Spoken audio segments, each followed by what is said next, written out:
क्या आपको पता है कि दुनिया के 100 से भी ज़्यादा देशों ने कैपिटल पनिशमेंट को अबॉलिश कर दिया है, पर इंडिया इसे आज भी फॉलो करता है। आखिर ऐसा क्यों? आखिर ऐसा क्यों है कि कुछ लोग डेथ पेनल्टी को कंप्लीटली अबॉलिश करने की बात करते हैं और कुछ लोग इसे और स्ट्रिक्टली लागू करने की बात करते हैं? क्या ये सच में जस्टिस है? चलिए आज की इस वीडियो में इस टॉपिक को अच्छे से समझते हैं, जो कि है कैपिटल पनिशमेंट। डेथ पेनल्टी, जिसे हम कैपिटल पनिशमेंट के नाम से भी जानते हैं, सिविलाइजेशन की शुरुआत से ही ऑलमोस्ट हर सोसाइटी में कैपिटल पनिशमेंट का यूज होता रहा है। लेकिन सवाल यह है कि ऐसा क्यों? दरअसल पहले के टाइम में प्रिजन सिस्टम इतने डेवलप नहीं थे और किसी भी कैदी को एक प्रिजन में रखना कोई आसान काम नहीं था। ऐसे में क्राइम को रोकने के लिए, यानी डेटरेंस के लिए, डेथ पेनल्टी एक स्ट्रॉन्ग एंड इजी मेथड था। लोगों को ये मैसेज दिया जाता था कि अगर आप कोई क्राइम करेंगे तो उसकी पनिशमेंट भी उतनी ही ज़्यादा हार्श होगी। इसी में हमें बहुत सारे ऐसे मेथड दिखते हैं कैपिटल पनिशमेंट के, जो कि एक्सट्रीमली पेनफुल और टॉर्चर से भरे हुए थे। जैसे ब्रेकिंग व्हील, जिसमें क्रिमिनल की हड्डियों को तोड़ के मारा जाता था। कील हॉलिंग, इस पनिशमेंट में इंसान को शिप के नीचे से घसीटा जाता था।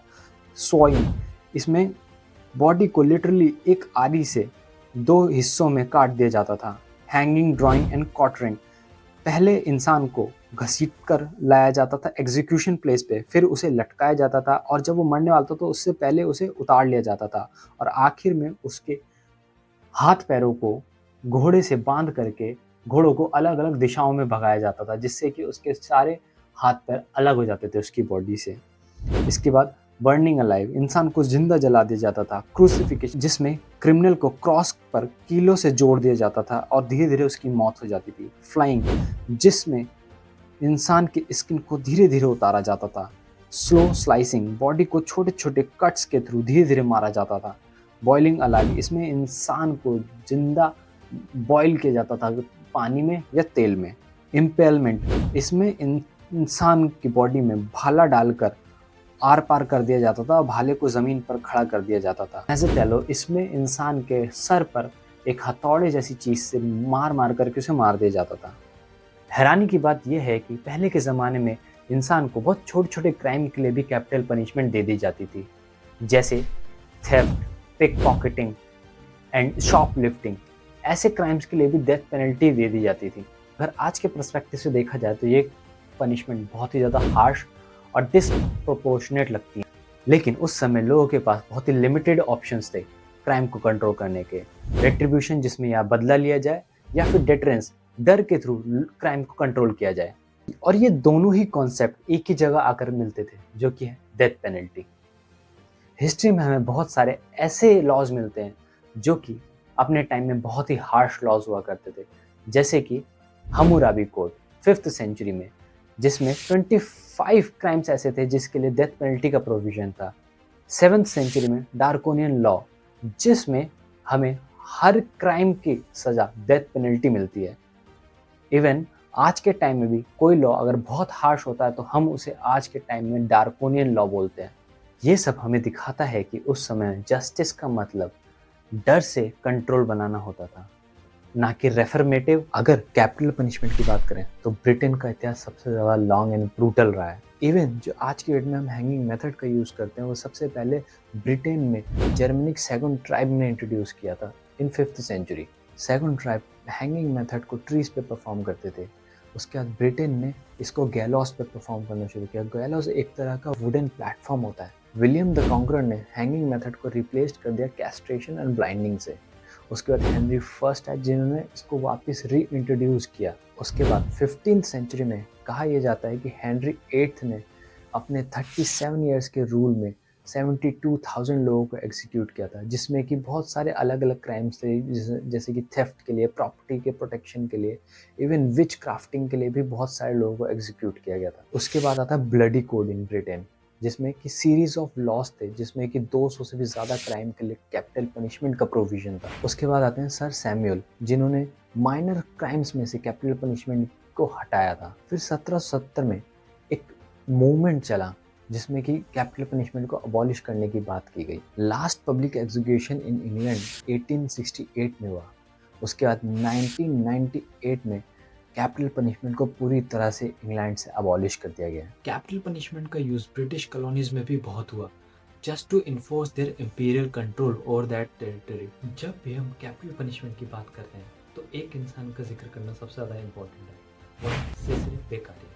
इन्होंने एक ऐसे लिखा था जिसका टाइटल था ऑन क्राइम एंड पनिशमेंट इन 1764। इन्होंने ही मॉडर्न क्रिमिनल जस्टिस सिस्टम को इंट्रोड्यूस किया था। इनका मानना था कि क्रिमिनल जस्टिस सिस्टम में रैशनैलिटी होनी चाहिए और जो क्राइम है और जो पनिशमेंट है उसके बीच एक प्रोपोर्शनैलिटी होनी चाहिए। इनका मानना था कि कैपिटल पनिशमेंट एक इनइफेक्टिव तरीका है और ये मॉरली भी जस्टिसेबल नहीं है। और जैसे जैसे इंटरनेशनल लॉ डेवलप होता गया, ह्यूमन राइट्स लॉ डेवलप होता गया, वैसे वैसे हमें इंटरनेशनल डिक्लेरेशन और कन्वेंशंस में भी कैपिटल पनिशमेंट के अबॉलिशन का जिक्र मिलता है। जैसे कि UDHR, universal declaration for human rights के आर्टिकल 3 में राइट टू लाइफ की बात की गई है for all human being. ICCPR के आर्टिकल 6 में भी राइट टू लाइफ की बात की गई। उसके बाद आईसीसीपीआर के सेकंड प्रोटोकॉल जो कि स्पेसिफिकली मेंशन करता है कि कैपिटल पनिशमेंट को अबॉलिश कर दिया जाना चाहिए। और हम 10 अक्टूबर को कैपिटल पनिशमेंट अबॉलिशन डे मनाते हैं। इंडिया में भी हमें काफ़ी जगह डेथ पेनल्टी का मेंशन मिलता है। Even in ancient time there are several documents जहाँ पे हमें कैपिटल पनिशमेंट का मेंशन मिलता है। इंडिया में कुछ अलग मेथड भी अपनाए जाते थे कैपिटल पनिशमेंट, जैसे कि एग्जीक्यूशन बाय एलिफेंट, यानी कि हाथी से इंसान को कुचलवा देना। धर्मशास्त्र, अर्थशास्त्र, मनुस्मृति, इन सब में भी हमें कैपिटल पनिशमेंट का जिक्र मिलता है। उसके बाद मुगल पीरियड्स में भी हमें काफ़ी सारे कैपिटल पनिशमेंट के जिक्र मिलते हैं। इसके बाद आता है ब्रिटिश पीरियड। ब्रिटिश पीरियड में भी हमें काफ़ी सारे कैपिटल पनिशमेंट के मेंशन मिलते हैं, जिसमें भगत सिंह, राजगुरु, सुखदेव के भी हमें फांसी का जिक्र मिलता है।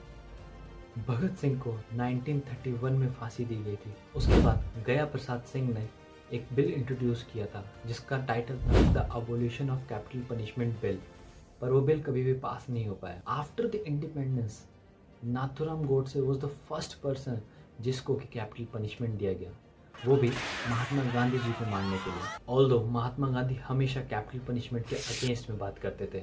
गांधी जी कहते थे कि an eye for an eye makes the whole world blind. चलिए अब कॉन्स्टिट्यूशनल वैलिडिटी देखते हैं कैपिटल पनिशमेंट की। इंडिया में काफ़ी सारे लॉज में कैपिटल पनिशमेंट का प्रोविज़न है, जैसे कि आईपीसी जो कि अब बीएनएस हो गया है, arms act, navy act, narcotics and psychotropic substance act. इन सब में हमें कहीं ना कहीं डेथ पेनल्टी का प्रोविज़न मिल जाता है। अब जितने भी केस सुप्रीम कोर्ट में आते हैं जो कि कॉन्स्टिट्यूशनल वैलिडिटी को चैलेंज करते हैं कैपिटल पनिशमेंट की, वो एक पर्टिकुलर आर्टिकल को लेकर के चैलेंज करते हैं, जो कि है article 21 of the Indian constitution, जो कहता है कि no person shall be deprived of his life and personal liberty except the procedure established by law.